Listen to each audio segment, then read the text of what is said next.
A meta de muitas mulheres, né, é a implantação da prótese de mama. Por isso, nós vamos esclarecer algumas dúvidas aqui, né? Estou recebendo aqui o cirurgião plástico, Dr. William Inamini, e ele está aqui e vai tirar nossas dúvidas.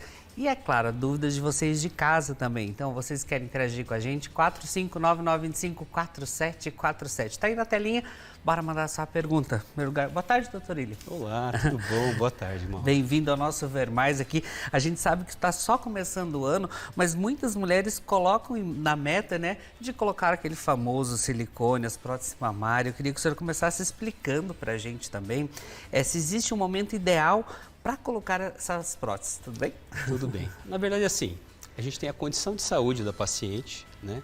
E idade, obviamente que você precisa esperar terminar essa fase da puberdade e a fase do desenvolvimento mamário. Então, por volta ali dos 16, 17 anos, que estabilizou o volume mamário, então já é permitido, então, fazer esse aumento do volume. Idade máxima não teria condição de saúde aí. Doutor, e existe assim, e como que é escolhido o tamanho certo dessas próteses? Porque a gente sabe que existem tamanhos, modelos também. Às vezes a paciente já chega falando, não, eu quero assim. Aí tem que explicar, olha, assim não dá. Tem tudo isso que acontece também no consultório, né? Eu digo que assim, a parte mais importante realmente em que vai conciliar, né, o desejo da paciente com a possibilidade é na consulta. Então, na consulta, normalmente a gente faz algumas provas, realmente vê qual que seria a expectativa da paciente e a partir disso, então, aí a gente coloca então as possibilidades. Existem cirurgias diferentes para fazer aumento da mama, usando a prótese, existem próteses diferentes, como bem você falou, formatos, projeções, e isso vai ser ajustado de acordo com o biotipo da paciente. Doutor, e assim sobre a cirurgia, como que ela ocorre? Porque a gente fala que para qualquer tipo de cirurgia tem que ter uma preparação também, tanto antes quanto depois. É saber o tempo que você vai ter de repente de férias ali, como que vai ser sua folga. Tudo isso tem que estar preparado também para isso, né? O preparo pré-operatório é importante, então você comentou bem aí, a pessoa tem que estar preparada. Normalmente a gente já começa com a parte nutricional, então a pessoa está agendada, já sabe que vai fazer cirurgia. O ideal é realmente eliminar alimentos inflamatórios, então desinflamar o corpo, tá? Alguns alimentos são evitados, medicamentos também, a gente, né, na história a gente conversa com a paciente. E a cirurgia, ela simplificou um pouco, porque hoje se estabeleceu como regra a recuperação mais rápida. Hoje a gente sabe, por exemplo, Mauro, que toda cirurgia, não só a cirurgia plástica, as outras cirurgias também, promove o quê? É como se fosse um catabolismo, né? O corpo, ele sofre e perde tanto gordura como perde também massa magra, que é o músculo, tão precioso. Então, o que a gente precisa fazer? Precisa reabilitar o mais rápido possível essa paciente, para que não tenha tanta perda muscular. Então, a recuperação se torna mais rápida e, com isso, também casa com o perfil da mulher moderna, né? Que é a mulher que precisa voltar ao trabalho, né? Mãe, é esposa, é profissional. Então, é dessa forma. Hoje, a recuperação está muito mais rápida. Doutor, tem também alguns casos assim que as mulheres ela fazem opções para um tamanho maior que o ideal para o seu biotipo, né? Há algum risco também que a pessoa pode correr tendo essas próteses maiores?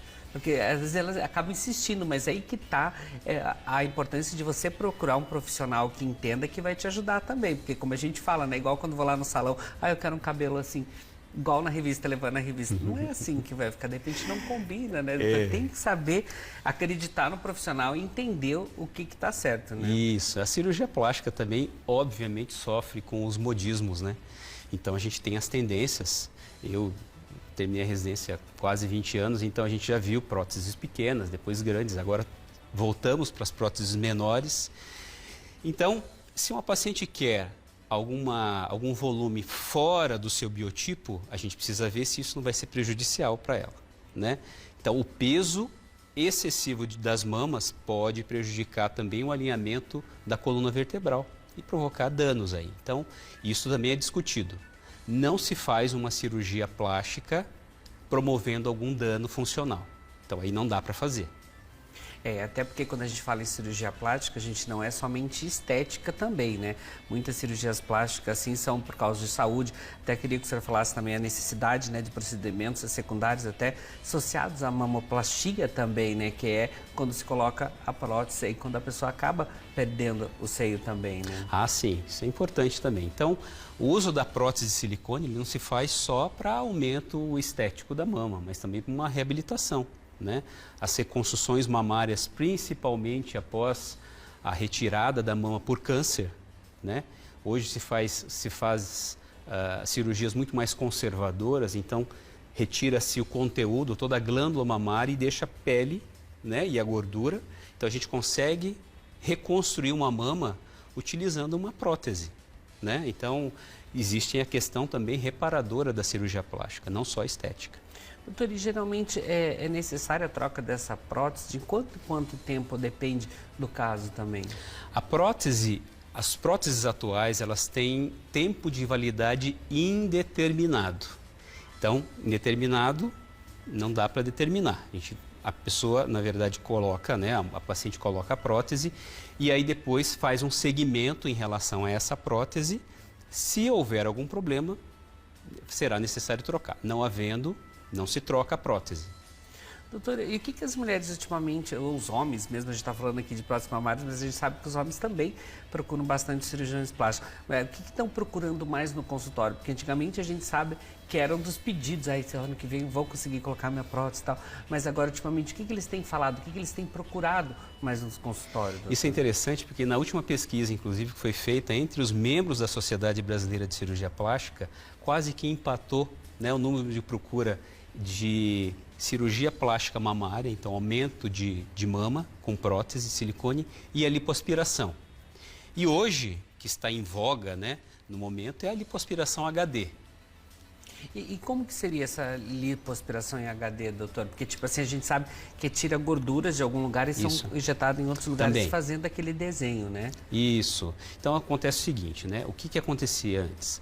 Antes, a gente tinha um padrão de lipoaspiração mais homogêneo. Então, é como se você pegasse ali um punhado de barro grande e diminuísse esse punhado de barro. Então, hoje já não se faz isso. Até porque o paciente hoje busca muito naturalidade. Então, a gente faz aqueles vincos, né, naturais e dependendo do corpo, se ficar harmônico com o resto do corpo, inclusive os gominhos musculares. Mas, lógico, como tudo na cirurgia plástica, é o bom senso, né? Não se faz gominhos em pessoas que não têm o biotipo para isso. Que não vai na academia, não adianta fazer. Não. Se não tem esse cuidado, se não preocupa com a saúde, que não vai funcionar. E também não vai manter o resultado. Então, além de não ficar bom, depois também vai piorar, porque lipoaspiração, cirurgia de contorno corporal, tudo depende também de um cuidado de pós-operatório, né? E esses cuidados, doutor, seria como? Então, eu acho que antes de tudo, sempre a gente fala que o básico realmente é uma alimentação equilibrada e atividade física, né? Então, isso é o mais importante. Depois disso, você atingindo esse peso que é confortável, o ideal seria você aprimorar e aí sim intensificar essa questão da atividade física e da alimentação. Com isso, você consegue até aperfeiçoar o resultado que o cirurgião plástico deixou. É por isso que a gente fala da importância da consulta. É você procurar seu profissional, especialista, trocar uma ideia com ele, qual que é a sua intenção, se você faz atividade física, se você não faz. Então tem tudo isso que é importante conversar antes para você se preparar para uma cirurgia. Tem pergunta aí pra gente, doutor, vamos lá. Doutor, o implante pode estourar ou romper? Quando isso acontece? Quem perguntou é a Marlene de Toledo. Obrigado, Marlene, aí pela pergunta. Então, ótima pergunta. Pode sim. Então, entre as complicações de prótese, de colocação de prótese silicone para qualquer fim, né, reparador ou estético, existe a questão da ruptura da prótese. Então, por isso que a prótese tem um tempo indeterminado, porém, na existência de alguma complicação tem que ser, obviamente, removida, trocada a prótese, né? Então, existe sim a possibilidade de ruptura, incidência muito rara, muito difícil acontecer. Assim, toda prótese silicone, quando ela é colocada, ela parece que está fixa, até porque está inchado, o descolamento cirúrgico está limitado. com o passar do tempo, principalmente hoje que a gente usa muito planos musculares, existe uma dinâmica, né? Então, ela pode sim se deslocar, pode ser um deslocamento mínimo que não vai causar nenhum problema e aí não precisa mexer, mas também pode ter um deslocamento maior e aí se faz necessário então uma outra intervenção cirúrgica então para realmente fixar melhor essa prótese. Doutor, e assim, quais que são os exames que o paciente deve fazer periodicamente, né, para avaliar a integridade da prótese? Tem algum exame, algum cuidado especial que ele tem que fazer ali? Ótima pergunta. Então assim, ó, se você colocou prótese de silicone e não apresenta nenhum problema, nada, o que a Sociedade Brasileira de Cirurgia Plástica recomenda para prótese de silicone, isso não é um rastreamento de câncer mamário. Câncer mamário tem que fazer os exames que o teu mastologista, ginecologista orientar. Normalmente anual, ultrassom, mamografia. Mas no caso de prótese de silicone, se faz uma ressonância magnética a cada década. Isso é o que recomenda se fazer. A realidade é que ninguém faz. Então as pessoas acabam esperando ter algum tipo de problema e aí fazem algum exame. O exame inicial, para não ter que fazer um exame desnecessário, né, igual a ressonância, é o exame de ultrassom mamário. É um exame simples, barato, o próprio ginecologista pode pedir, e aí você já tem, o cirurgião plástico já vai chegar com informações a respeito de como que está essa prótese, né? E aí, se precisar, pede-se então uma ressonância magnética na região mamária. Olha, então mais perguntas aí, doutor. Doutor, quando posso dirigir após colocar o silicone? Eduarda, da cidade de Cascavel. Obrigado aí pela pergunta também, Eduardo. Como o senhor falou, né, as coisas estão se aperfeiçoando. É mais rápido também essa volta, doutor? Que essa era uma das maiores preocupações das mulheres, Com certeza, né? Essa pergunta, infelizmente, você vai ter que fazer para o teu cirurgião plástico que você for operar. Porque, eu vou te falar, não existe um consenso, né? Existem informações que são passadas de professor para aluno, que a gente tem aquele hábito, e tem pessoas que vão um pouco além e aí acabam seguindo outros protocolos. Então, o protocolo que eu sigo, que é a recuperação rápida, a gente volta mais precocemente. Então, assim, 48 horas já está dirigindo, né? No máximo 3 dias. Mas, como eu disse, não é o certo ou errado. Vai depender da técnica que vai ser usada e vai depender da experiência do cirurgião. Então, se o teu cirurgião falar, vai ter que esperar aí 1 semana para dirigir ou 1 mês, siga a orientação dele. É porque ele sabe, ele que mexeu, então ali é importante, né? Tem mais perguntas aí, gente? Acho que tem mais uma pergunta ali, doutor. Para recuperação após o implante, é preciso fazer procedimentos estéticos após a cirurgia? É a Maria que mandou essa pergunta para a gente. Então, hoje, na verdade, antigamente o cirurgião plástico se preocupava simplesmente em fazer a cirurgia e acabou, né? Hoje tem uma série de tratamentos que você pode fazer, adjuvantes, né, que melhoram, né, o pós-operatório, a recuperação, melhora, por fim, até o resultado. Então, sempre recomendamos drenagem linfática, inclusive desinchando mais rápido, diminui riscos de estrias que podem acontecer pelo aumento rápido de volume, né? E também existem outros tratamentos, por fim, que a própria fisioterapeuta ou esteticista, tecnóloga em estética pode recomendar, né? O uso de tapings, né? Que eles falam, e etc. E também existem também as camuflagens de cicatrizes, é um tipo de tratamento para quem achou que a cicatriz ficou um pouco visível ou inestética, também é possível fazer a camuflagem de cicatriz. É muito interessante também, que inclusive nós já falamos aqui sobre isso no programa. Tem mais uma pergunta.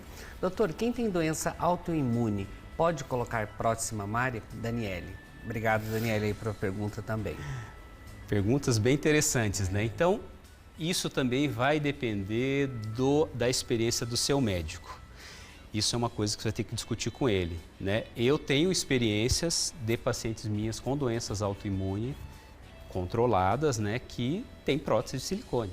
Mas o cirurgião pode achar que isso não seja interessante e aí não colocar. Não tem certo nem errado, vai depender da experiência de cada um. Doença autoimune, para quem não sabe, é quando o nosso corpo, né, ele produz substâncias contra si mesmo. Então, por que você vai colocar alguma coisa estranha dentro do corpo, né? Então, aumenta o risco. Mas, como eu disse, Não tem certo e errado, vai ter que ser discutido isso com o cirurgião que vai colocar o E através implante. de exames também, né, doutor? Por isso que a gente fala que é importante você fazer uma consulta. Cada caso é um caso. Você explicar para o seu médico qual que é a sua doença, como que estão os exames, e ele vai responder se pode ou não pode. Doutor, obrigado pelas dicas. Vem mais vezes aqui. Eu deixar até o Instagram, tá ali na tela o Instagram do doutor William também, se quiser interagir. Ficou mais dúvidas aí, porque achei que chegaram mais perguntas, mas como o tempo aqui é curto, né, a gente não consegue responder todas, vocês podem encaminhar direto para o doutor William também. Gratidão, obrigado, bom retorno aí pro Eu que consultório. agradeço, Mauro. Obrigado. À disposição.